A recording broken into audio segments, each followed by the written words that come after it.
Saudara-saudari terkasih, semoga Tuhan memberi kita damai dan sukacita. Saya akan menyampaikan satu perenungan yang sangat penting bagi kita, khususnya bagi saudara-saudari yang sudah hidup berkeluarga pun yang akan membentuk mahligai keluarga. Kutipan refleksi saya ambil dari Efesus 5 ayat 33. Bagaimanapun juga, bagi kamu masing-masing berlaku, kasihilah istrimu sendiri seperti dirimu sendiri, dan istri hendaklah menghormati suaminya. Kutipan refleksi yang kedua, Matius 19 ayat 5-6. Dan firman-Nya, sebab itu laki-laki akan meninggalkan ayah dan ibunya sehingga bersatu dengan istrinya, sehingga keduanya menjadi satu daging. Demikianlah mereka bukan lagi dua, melainkan satu. Karena itu apa yang dipersatukan Allah jangan diceraikan oleh manusia. Pelajaran yang pertama adalah belajarlah untuk mengerti. Banyak orang berkata, aku sudah mengerti dirimu, karena kita sudah bergaul, berteman sekian tahun. Pandangan ini tidak selalu benar, karena untuk mengerti seseorang, untuk mengerti pasangan, tidak akan pernah dibatasi oleh waktu. Pengertian akan tetap berproses sepanjang hidup. Dan muatan terdalam dari pengertian adalah menerima segala kekurangan dan kelebihan pasangan masing-masing. Pengalaman berkata, ketika berpacaran, semua indah-indah. Bahkan dengan ekstrim orang berkata, tai kambing pun rasa coklat. Mengatakan ketika orang pacaran, kadang-kadang kelemahan itu tersembunyi. Baik laki-laki maupun perempuan, karena begitu terbuai dengan cinta itu, kadang-kadang tidak melihat secara jernih lagi kelemahan dan kekurangan pasangan. Maka ketika menikah, semakin kelihatanlah kekurangan dan pasangan itu. Maka belajarlah untuk mengerti, menerima, memahami kelebihan dan kekurangan pasangan masing-masing.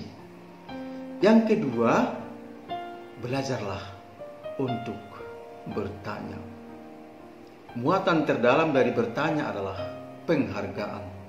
Kadang-kadang ketika seseorang bertanya kepada yang lain, dia tidak serta-merta membutuhkan jawaban saja, tetapi saya percaya kepada orang, teman atau pasangan yang saya tanya itu, dia akan memberi sesuatu yang penting untuk saya. Dan orang yang saya tanya itu akan merasa dihargai, merasa diterima, kehadirannya ada di situ. Sangat sayang saudara-saudari, suami istri atau pasangan lebih suka bertanya kepada orang lain. Dan ini yang membuat keluarga itu semakin runyam. Bertanyalah kepada pasangan masing-masing. Dan yakinlah ada sesuatu hal yang berbeda di situ. Yang ketiga, bertanyalah, belajarlah untuk memaknai hakikat perkawinan. Sekurang-kurangnya ada dua hakikat perkawinan. Yang pertama adalah, saudara-saudari, yakni kasih. Maka suami istri yang membentuk keluarga, kita yakini karena berdasarkan kasih, bukan berdasarkan materi. Keluarga yang berdasarkan kasih akan tetap langgeng, kendati pun banyak tantangan yang mereka alami. Tapi keluarga yang dipersatukan hanya karena materi, karena harta, maka keluarga itu akan adem, tenang, rukun ketika masih ada materi itu, ketika kulkas masih berisi, ketika dompet masih tebal dan sulit ditekuk. Tapi ketika semuanya itu tidak ada, maka keluarga itu pun bisa saja jadi runyam. Dan kasih itu, saudara-saudari, bukan hanya dengan perkataan I love you, holong doro hakku memerengko hu aini bukan hanya dengan kata-kata saja yang begitu indah, karena dalam fase pacaran, wah indah sekali kata-kata itu. Bisa 84 kali satu hari I love you, I love you, I love you. Tapi sudahkah dibuktikan dengan perbuatan konkret? Karena suatu kali seorang suami bertanya kepada istrinya yang sedang memasak di dapur, apakah engkau tetap mencintai? Istrinya tidak menjawab, dia asik memasak. Kedua kali suami bertanya dengan volume suara yang lebih besar, apakah engkau tetap mencintaiku? Lagi-lagi sang istri tidak menjawab, dia asik memasak. Ketiga kali suaminya agak jengkel dan mendorong bahunya sampai hampir terjungkal istrinya dan bertanya, hoi, sudah hoi dibilangnya. Apakah engkau tetap mencintaiku? Hanya dua jawaban, ya dan tidak. Istrinya menoleh. Dan dia berkata, kamu tahu apa yang kubuat sekarang? Saya memasak untukmu. Kamu tahu setiap pagi aku menyediakan kopi favoritmu, white coffee. Suaminya suka white coffee dan campur krim. Kamu tahu setiap pagi saya memasak untukmu napinadar ayam gota, dan saya menyetrika pakaianmu, dan saya mendoakanmu setiap hari, dan engkau bertanya apakah aku mencintaimu? Lihatlah dari apa yang kuperbuat selama ini. Suaminya manggut-manggut dan mengamini bahwa istrinya menunjukkan cinta itu bukan dengan perkataan saja, tetapi dengan perbuatan konkret. Suatu kali seorang pastor memimpin rekoleksi pasangan suami istri, dan di sela-sela konferensi pastor bertanya kepada suami, apakah engkau tetap mencintai istrimu? Apa kata suami? Ya pastor, dengan percaya diri dia berkata, aku tetap mencintai istriku, tapi tidak seperti cinta yang kumiliki ketika kami menikah 26 tahun yang lalu. Sudah berkurang kadar cinta itu. Kemudian pastor bertanya kepada istrinya, bagaimana dengan kamu? Apakah engkau tetap mencintai suamimu? Apa kata istrinya? Kadang-kadang pastor. Bagaimana hanya kadang-kadang cinta itu? Ya bisa saja karena tergantung setoran ke rumah. Maka suatu kali seorang suami bertutur kepada temannya, senyum istriku berbeda-beda dari minggu ke minggu. Kenapa bisa begitu? Timpal temannya, ya minggu pertama senyumnya manis sekali. Minggu kedua sudah berkurang. Minggu ketiga jauh berkurang. Minggu keempat jangankan senyum, wajahnya sudah sangat sangar. Usut punya usut, ternyata tergantung setoran ke rumah. Minggu pertama gaji masih ada. Minggu terakhir utang merembes di mana-mana. Hakikat yang kedua dari perkawinan, saudara-saudari, ialah satu. Dalam Matius 15, dalam Matius 19 ayat 5 sampai 6, saya ulangi sekali lagi saudara-saudari. Sebab itu laki-laki akan meninggalkan ayah dan ibunya dan bersatu dengan istrinya sehingga keduanya menjadi satu daging. Demikianlah mereka bukan lagi dua, melainkan satu. Karena itu apa yang dipersatukan Allah jangan diceraikan oleh manusia. Pelajaran yang keempat yakni mengalah. Salah satu faktor yang membuat keluarga tidak rukun, tidak damai karena apa? Karena dua-dua keras, dua-dua jogal, tidak mau mengalah, gengsi mengalah. Padahal kadang-kadang kelemah lembutan itu penting untuk mengalahkan kekerasan. Bukan hanya kadang-kadang, tapi penting sekali sikap lemah lembut untuk mengalahkan kekerasan. Lihatlah, batu yang keras itu bisa hancur karena tetesan air sedikit demi sedikit. Mengalah adalah jalan terbaik daripada dua-dua keras, dua-dua berbalas pantun. Suami ngomong 2 kali, istri ngomong 17 kali. Atau sebaliknya, istri ngomong 12 kali, suami ngomong 46 kali. Nah, suatu kali pasangan suami istri tidak saling cakapan, perang dingin, karena keras kepala, tidak mau mengalah.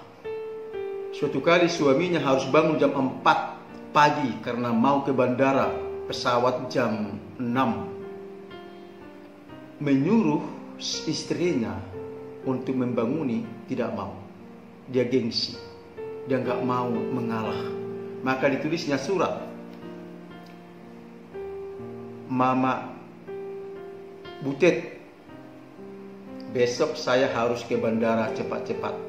Tolong banguni pukul 4. Dia letakkan suratnya di meja. Sebelum tidur, istrinya melihat dan membaca, dan dia berkata dalam hati, ada perintah dari Paduka yang mulia membanguni jam 4 pagi. Jam 4 kurang 5 istri bangun, dan dia tulis lagi surat di bawah tulisan suaminya, sudah pukul 4, bangunlah. Dan dia letakkan lagi surat itu di meja yang sama. Akhirnya suaminya terlambat. Semakin runyamlah keluarga itu karena tidak mau mengalah. Yang kelima, belajarlah untuk rendah hati. Jangan merasa tahu segalanya. Jangan merasa hebat. Suami dan istri pasti punya keterbatasan. Muatan terdalam dari rendah hati ialah mengakui bahwa teman dan pasangan mempunyai kelebihan, dan kelebihan itu bisa kita manfaatkan untuk menyempurnakan relasi itu. Yang keenam, belajarlah untuk menghargai. Ini penting sekali, saudara-saudara yang terkasih. Menghargai penampilan pasangan, menghargai masakan istri, menghargai pekerjaan suami. Ini penting sekali. Banyak keluarga tidak mau lagi memberi pujian.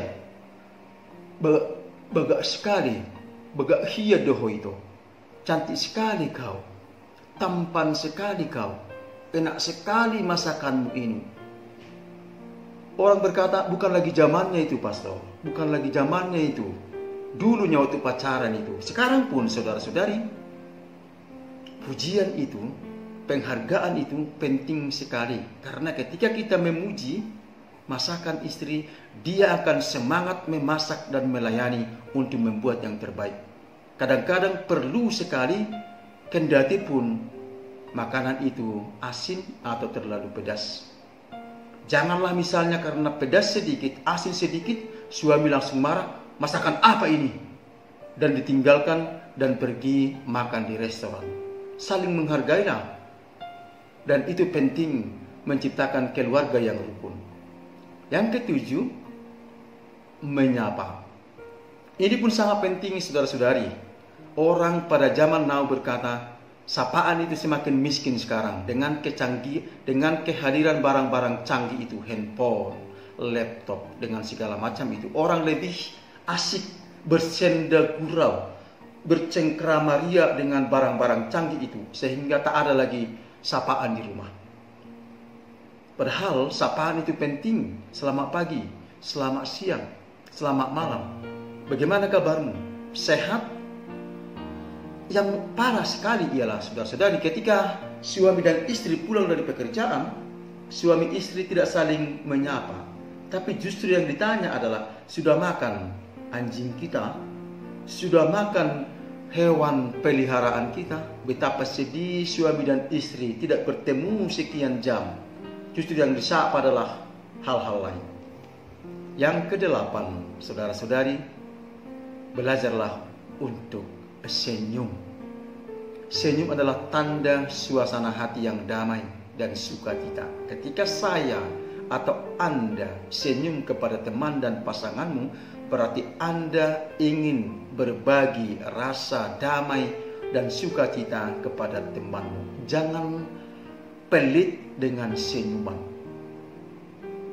Asal jangan senyum-senyum sendiri, itu sudah beda konteksnya. Yang 9, belajarlah untuk memaafkan. Sebagai manusia, suami istri pasti punya kelemahan. Atau dengan kata lain, tidak ada keluarga yang sempurna. Saling memaafkan dan juga mau meminta maaf. Orang yang menyakiti dengan rendah hati, tulus ikhlas mengatakan aku minta maaf. Dan orang yang kepadanya teman atau pasangan meminta maaf mengatakan juga aku memaafkanmu. Paus Fransiskus berkata, jangan biarkan hari demi hari berlalu tanpa ada upaya untuk saling memaafkan. Yang terakhir, berpikir positif. Jangan terlalu curiga dengan pasanganmu. Kalau ada hal yang mengganjal, tanyalah pasanganmu kebenaran tentang isu itu. Jangan percaya dulu dengan orang ketiga. Jangan percaya dengan isu-isu murahan yang terjadi di luar sana. Yang paling utama, tanya pasanganmu dan bertanyalah dengan memakai aspek pikiran positif.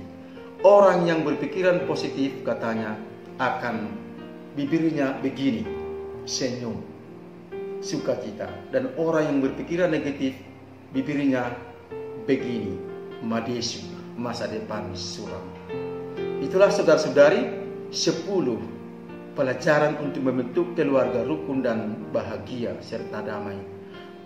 Mudah mengatakan, sulit melaksanakannya. Tetapi dengan bantuan Roh Kudus, dengan komunikasi, keterbukaan, kerjasama suami istri akan mampu melaksanakannya. Dan yang terakhir, penting sekali, suami dan istri harus berperan bertanggung jawab dalam mahligai keluarga. Bagaimanakah suami melaksanakan tanggung jawabnya? Laksanakanlah kepanjangan suami, semua untuk anak maupun istri. Itulah kepanjangan suami. Saya ulangi, semua untuk anak maupun istri. Semua yang didapat serahkanlah kepada anak dan istri. Indah sekali, bukan? Para istri, ingin tahu kepanjangan istri? Pasti ingin tahu. Supaya adil, fair, kepanjangan istri ialah ingat suami, tabah, rela, dan ikhlas. Itulah kepanjangan istri. Ingat suami, tabah, rela, dan ikhlas. Ingatlah suami dalam suka dan duka, untung dan malang, sehat dan sakit. Jangan hanya mengingat suami ketika setoran dikasih. Tuhan memberkati, dan jadilah sebagai seorang suami dan istri yang setia, bijaksana, bertanggung jawab, terbuka, dan pengertian. Amin.